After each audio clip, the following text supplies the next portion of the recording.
Hello everyone, welcome to our channel Isc Steno. We are starting the passage at speed of 110 words per minute. Start. Mr. Chairman, the resolution under discussion raises a very important matter which merits careful consideration on the part of honorable members of this House and of the government. Questions will be asked and have been asked as to where is the necessity of nationalizing commercial banks. What is wrong with our banks today? Banks accept deposits from the poor as well as the rich. They support and enrich the economic activities of the nation. And what is wrong with them? Some time ago, there was a series of bank failures in West Bengal, culminating in the failure of the Lakshmi Bank and the Birla Bank. Maybe when such things occur, doubts arise in our minds as to whether the ordinary man who deposits in the bank is really safe, whether we have sufficient guarantees for the safe working of the banking system. But then the answer is that we have tightened the provisions of the Banking Companies Act and given more and more control to the Reserve Bank, and therefore the Reserve Bank is in a position today not only to insist upon all sorts of safeguards for the flotation of banks, but also for the conducting of banks.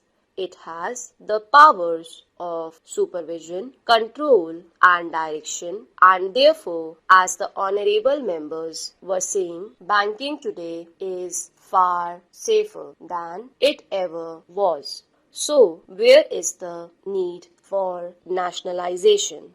Sir, in order to answer this question, one has to probe a little deeper and examine the function of banking. It is not a question of public sector or private sector. It is not a question of relating banking to private industry. We have to look at this question from the point of view of the goal we have adopted.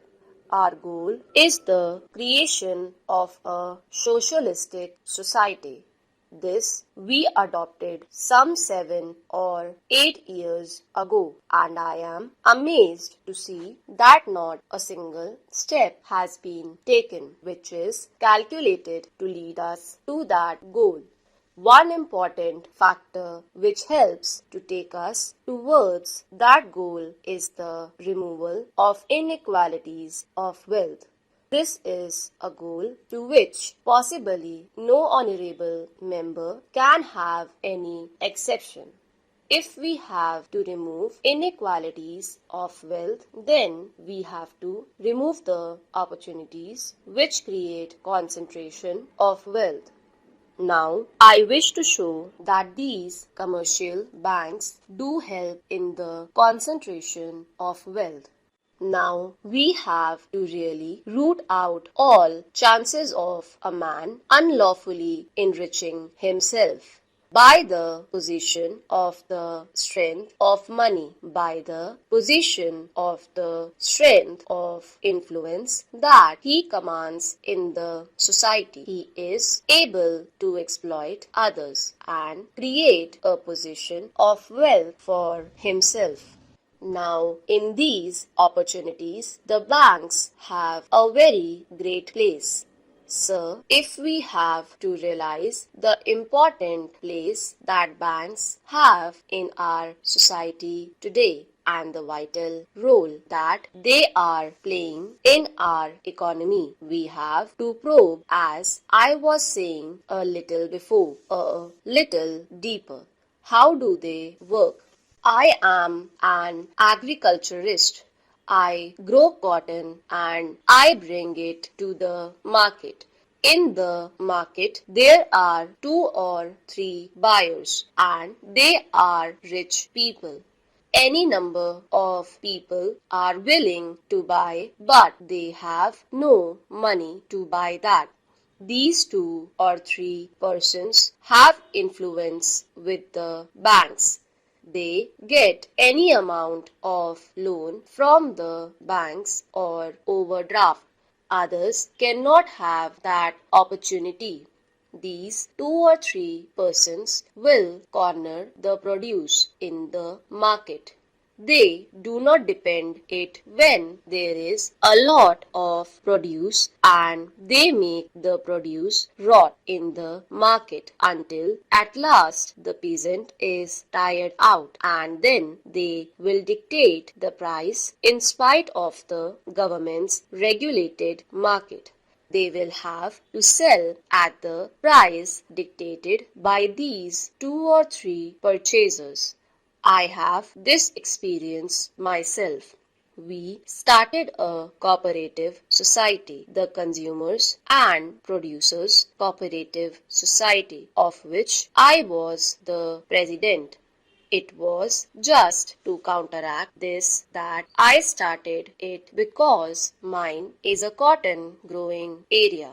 We have only 2 cotton purchasers in the entire cotton area.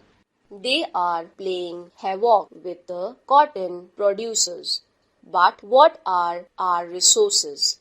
How can a cooperative society raise enough funds to buy one day's produce, one day's supply in the market? No banks lend me because I have no security to offer, and I have no influence with them. These 2 people can do anything with the market, and that is going on today in spite of our regulations. What I say with regard to cotton applies with regard to oil seeds. It applies with regard to every commodity that comes to the market. Now, this has an indirect effect. If I am able to corner the oil seeds today because I can export them with the help of my money, then I am indirectly raising the price of oil seeds at home. So every man will have to pay a higher price. Stop.